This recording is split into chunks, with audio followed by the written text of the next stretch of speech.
bouncing around a bit. I wanted to follow up on your question about H. pylori.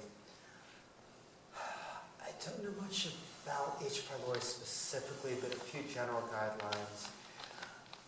For preventing bacteria, viruses, funguses from growing, which are problems for almost all of us.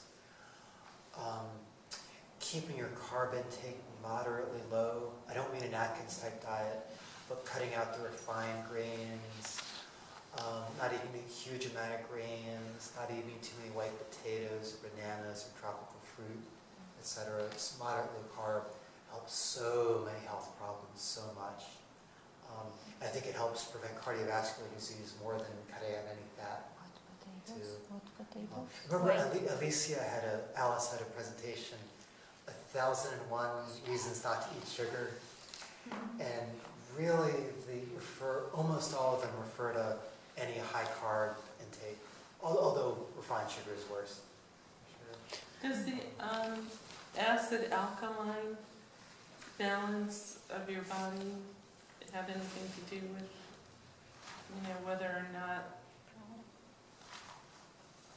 I don't really know how to ask the question because I know so little about this stuff. I don't know if I'll know the exact answer, but a few things I can say.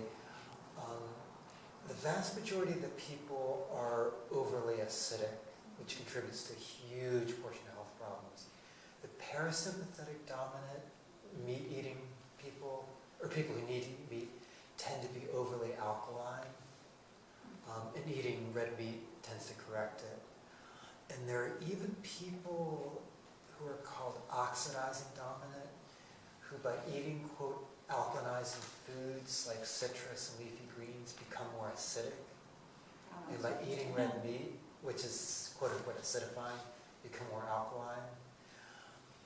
The way around that, if you take the metabolic typing test, it'll guide you to the right types of foods to balance yourself out, whichever of the types you are in each of the two dimensions.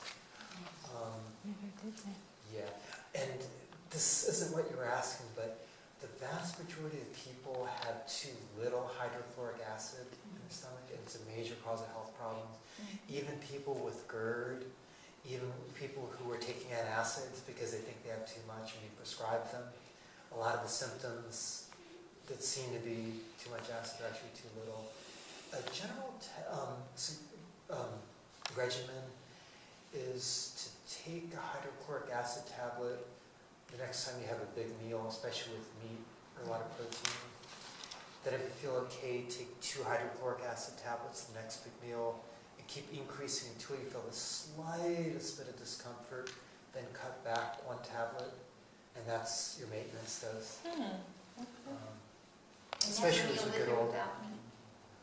Meal with or without meat?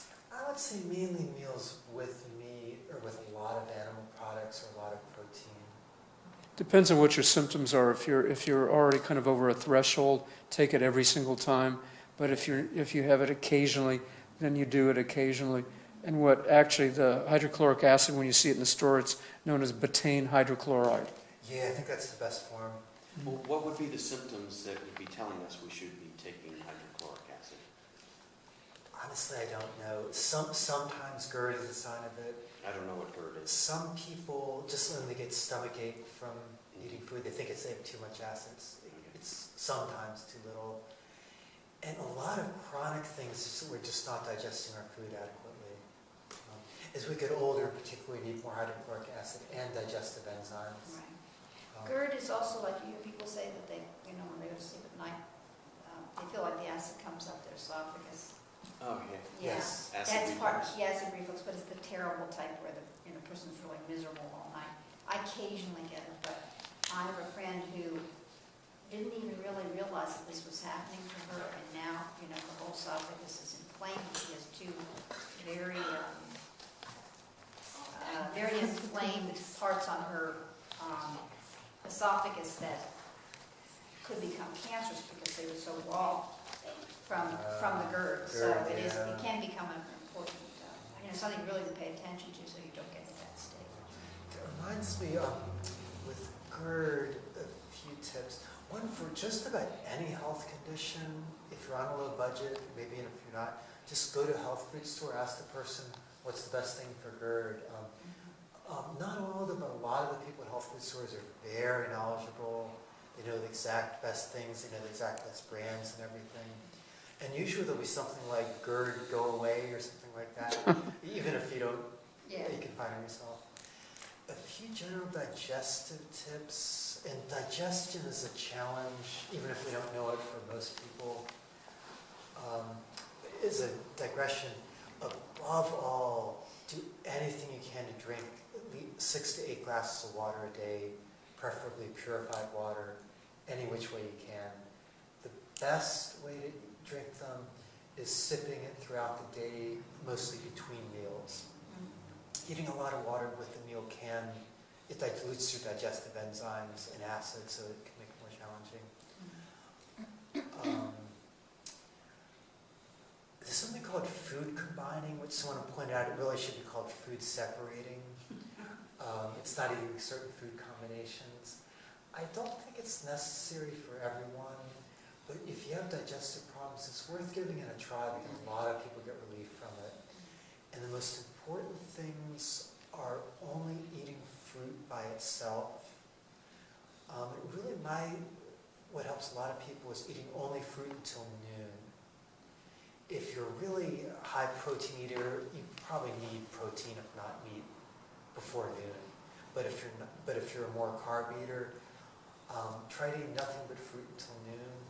I write the indexes at the backs of books for a living. One book I indexed, the author said he got over 50,000 unsolicited letters from people reporting improvement in their health just from this guideline of eat nothing but fruit until noon.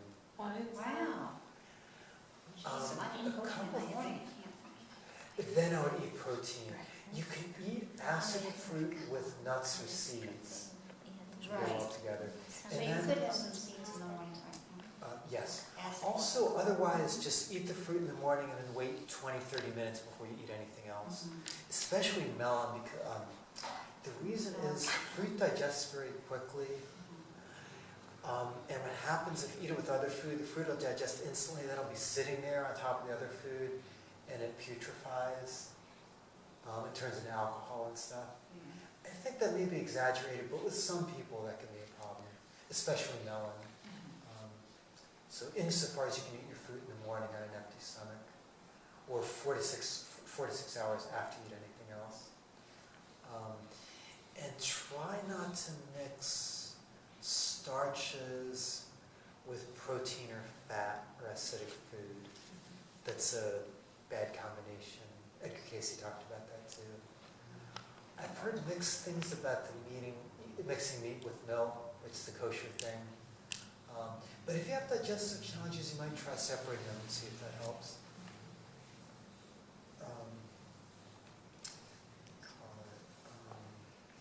And when you had asked about adrenals, I said some general things about adrenals.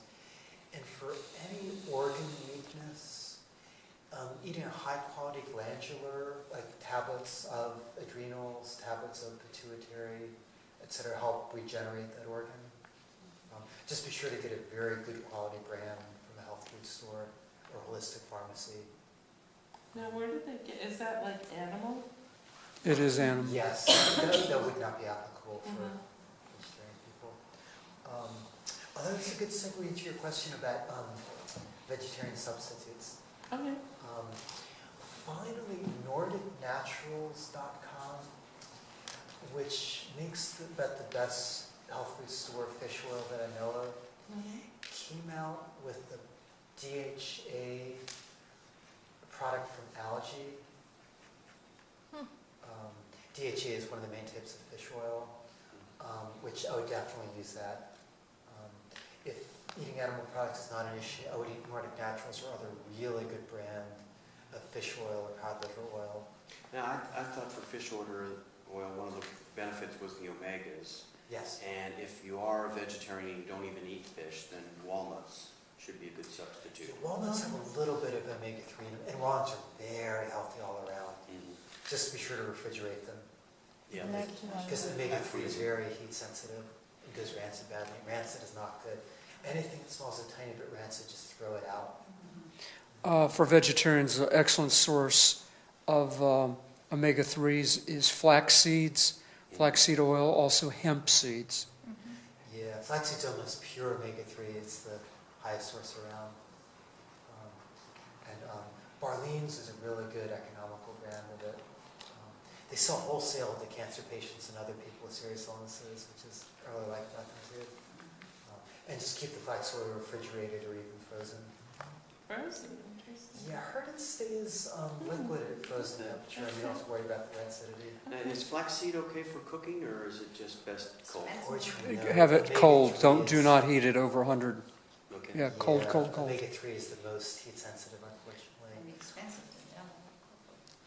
Oh yeah, that too. What, flaxseed oil is expensive? It is. It shouldn't be, it's the same thing that's linseed oil. It's Yeah, expensive. it is. I guess compared with the vegetable oils. Yeah, and if you went, a little bottle of it like this would be.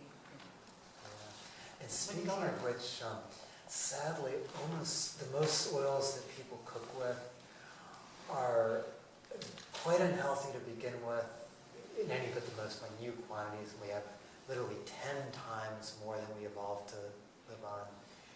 They're pro-inflammatory, and inflammation is the cause of a large portion of diseases, and they're especially bad when cooked.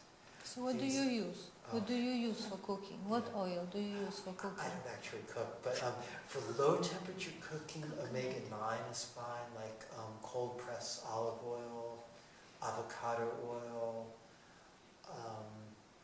sesame seed oil, try to keep the temperature down, apricot kernel oil, or might even be called apricot oil, it's from a kernel. Those are the main ones that I can think of. Coconut oil. Coconut oil. It doesn't make it nice. For high temperature cooking, it's essential to use a saturated fat because only they're really stable at high temperatures. Coconut oil is the most saturated, the safest type of saturated, and can take the highest temperature. And tasty. Yes. And it doesn't go rancid. It's tiny. See, the neat thing about some of these oils is very small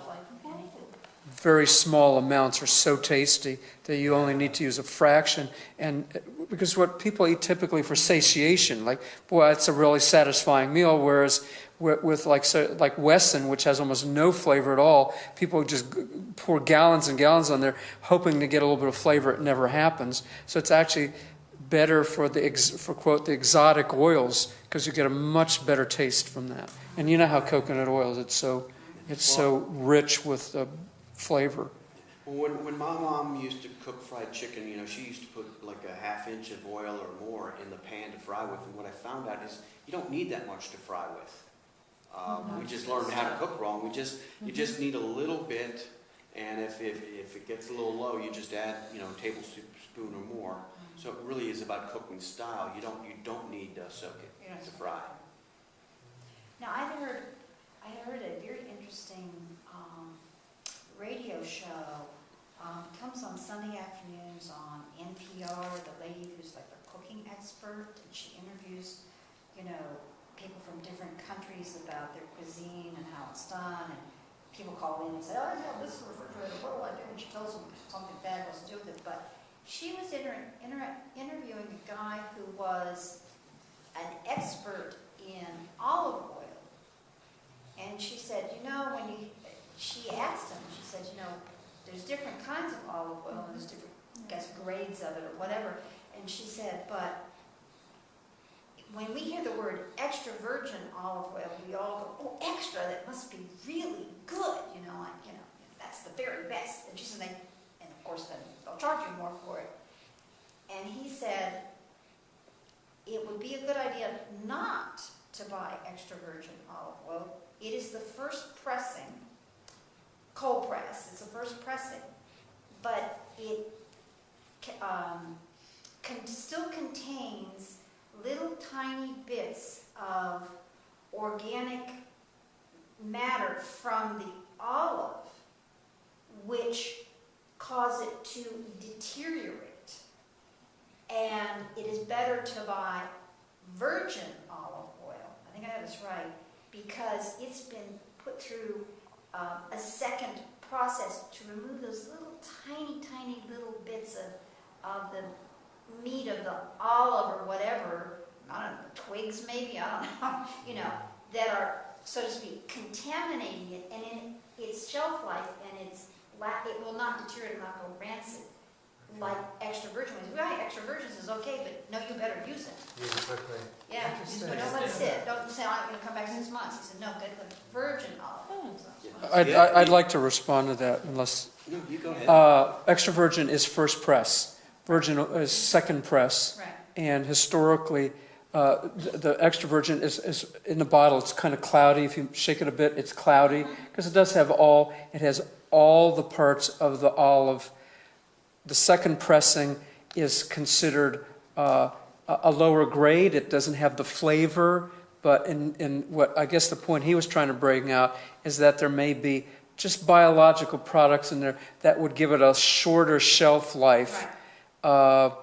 And, you know, there's schools of thought, they say just, you know, get as dirty as you can, whatever, and others say, sometimes you get all of it, it's squeaky clean. It's just sort of yellow versus the other that's sort of like a dank kind of a greenish. Some schools of thought say only this and another said only that. Find out for yourself, calibrate to your body. Right.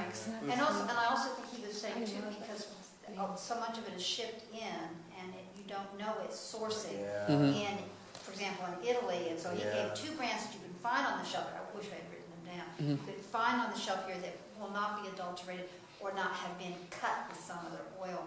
Yeah. There's a lot of fishy stuff going on. Right. Yeah, it's best to get a good brand cold pressed. Yeah. From a practical side, that the extra virgin is really all about the flavor, Yeah, I'm which sure. I don't really like the flavor. I like virgin olive oil because it's for the cooking. It has a little bit of flavor, It's not tastes overwhelming. good. But the extra virgin, as it says, it has the mother in it, as we Right. would use for something else. Right. And so it's very, very strong. So you use it more in like salad oils for flavoring. It's potent. The other is more for cooking and whatever, you know, in terms of the health difference and the exact process, no, I'm not clear on. Also, in my experience, the olive oil that has I'm trying to remember the word for it. It's polyphenols, which are heart healthy, and the strain of olives that has the most polyphenols per ounce is that from Spain. The Spanish olive oil has that highest. So if you're going to make a choice between, there's a lot of countries, they seem to look at the Spanish olive oil having the most heart beneficial benefits because of the strain of trees they grow there. You mentioned the green. The green is chlorophyll, which is extremely healthy. It's what makes leafy green vegetables green, which are one of the healthiest food groups. Also, I think Wendy had asked about farm fish and eggs. I'll just talk about some of the general important things about that. So hard-boiled eggs are not good. I think hard-boiled is okay. Soft-boiled is better. The critical thing is that they're boiled or poached. But for hard-boiled, you have to have it high temperature. No, it's nothing over It's 212. submerged in water, and the yolk is not exposed to air while being cooked. That's even more important. Boiling water may seem hot, but it's, about half to a quarter of what frying it in, It's 200. It'll never get over 212, where frying will be 400 plus.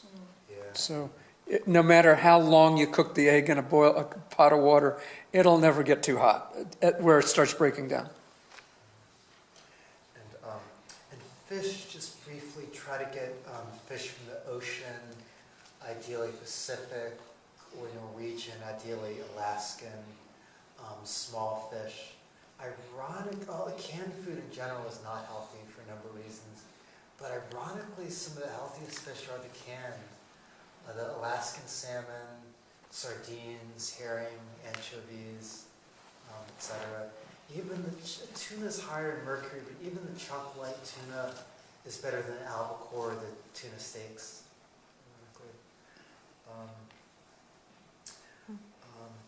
Oh, you'd asked Eva about heavy metal detox, which is very important. Almost everyone in our society is high in heavy metals, especially mercury and especially lead. I heard a doctor recently say that when we're born, we're all like have 100 times as much lead as we were designed to have, or something like that. It's a huge cause of a lot of disease, mercury too. A caveat, if you have amalgam dental fillings, I would not do any type of chelation until you get them removed, accepting with the guidance of somebody who really knows what they're talking about, because you don't want to do things that are going to pull more mercury out of the amalgam fillings. Just the lead is my concern. Lead is in the amalgam fillings. That's a primary source. Where? If you got the old amalgam fillings, those are lead fillings. They're a mix of lead and other things. No, I have them removed. I have. Okay. That's And pewter, we grew up drinking out of pewter glasses, not realizing that pewter is silver lead. Oh. Yeah, unfortunately, lead I don't know that much about, but I believe the standard chelation formulas that work well with lead.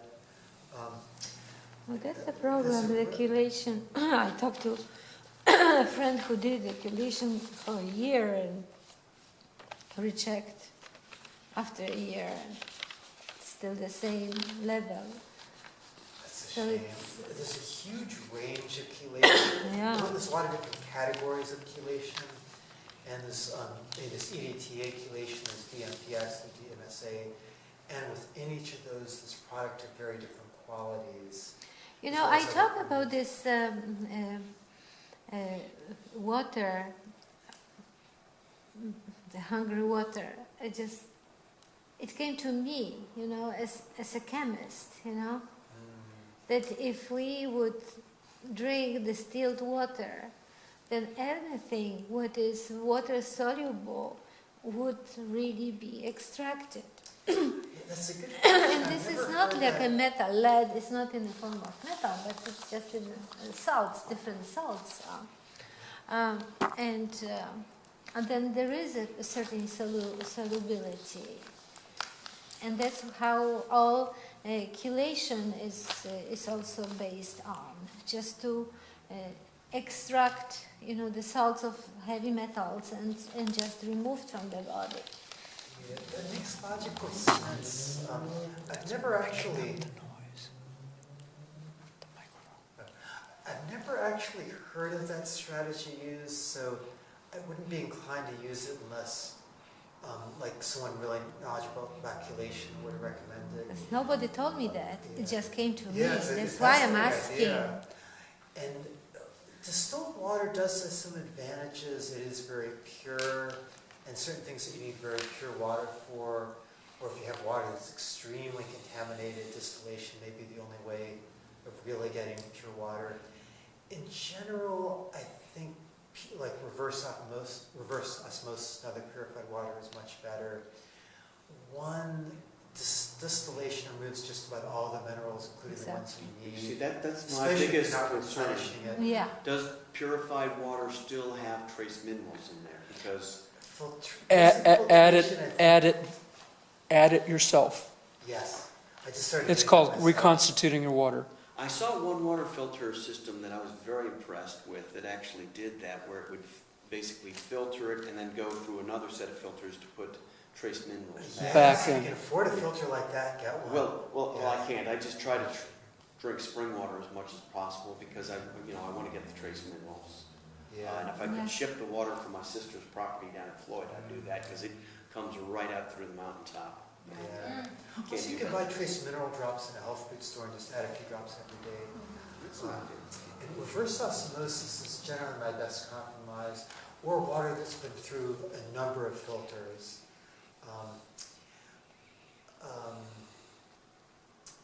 Yeah, that's the bottom line, I would say, with waters. On the lifestyle guidelines side of the sheet, most of the way down in the section it says for holistic health alternative medicine information. Mm-hmm. Third line it says GordonResearch.com. Mm-hmm. He's I would consider him one of the top holistic doctors in the world. He's one of the most well-known. And he's... Where are we at, Leonard? I'm not following, I'm not tracking. Miracle. GordonResearch.com. Okay. If you can't even, if I just write that word down, GordonResearch.com. He's really the closest thing to a father of modern chelation. He's been doing it 50 years, literally. He says he's cardiovascular is his primary specialty. He said that he hasn't had a patient under his care have a heart attack in like 25 years, maybe it's 12 years. He doesn't send anyone for bypass, even if they have 90% clogged arteries. So he's really a master with this stuff. His products are not the cheapest, but he probably has some of the best chelation, lead chelation and other chelation stuff. I think Beyond Chelation is his primary chelation product, oral chelation product, which works very well. There's tons of more stuff about how to detox lead. I'm just not an expert on it. He is. Okay, thank you. I will. And some basic guidelines for, it's not going to pull all the mercury and lead out of the deepest parts of your bodies, but for kind of surface and basic chelation and maintenance, cilantro, chlorella, and garlic are a great combination. Garlic's really healthy in general for all sorts of stuff, cardiovascular infections. Chlorella, if you can only eat one food, that might be the healthiest. How about spirulina? Excellent too. Not as good for chelation, but it's better for other stuff too. And by and large, they're very similar. High quality chlorella, spirulina, blue green algae. Chlorella tablets, and you said as a meal? Well, it'd be hard to live on it, but if you could eat it, it's the closest thing to a whole food with like every nutrient. What is it? Yeah, I just know it as a tablet. Yeah, that's one of the main. It's algae. Yeah. Oh, just plain algae is the way it comes. It's named in the tablet. Yeah, chlorella is one brand. Oh, of one algae. brand. There are many algae, and chlorella is one form of algae. It's oftentimes known as pond scum, Right. Oh, okay. and that's why ducks and geese are so healthy. Yeah. Mm. Nice. The best thing for general health, in my opinion, is a green powder mix, which will have chlorella, spirulina, wheatgrass, barley grass, herbs, vitamins, minerals, primarily food-based, the closest thing to a one shot that's everything. Yeah, that's interesting. Some of the other questions. Oh, also, most holistic physicians offer IV chelation, which is very valuable in so many ways. I know. Victoria does. Metal detox for cleaning out your arteries, for other stuff too.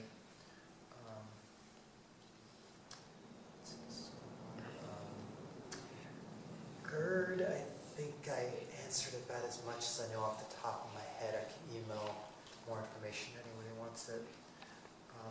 Vegetarian substitutes, I started talking and want to follow up on that.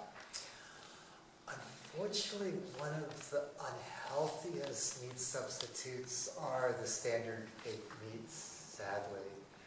Most of them are either, quote, seitan, which is a euphemism for gluten, which I would stay away from like the plague. Even if you're not gluten sensitive, I don't think that quantity of gluten is healthy for anyone.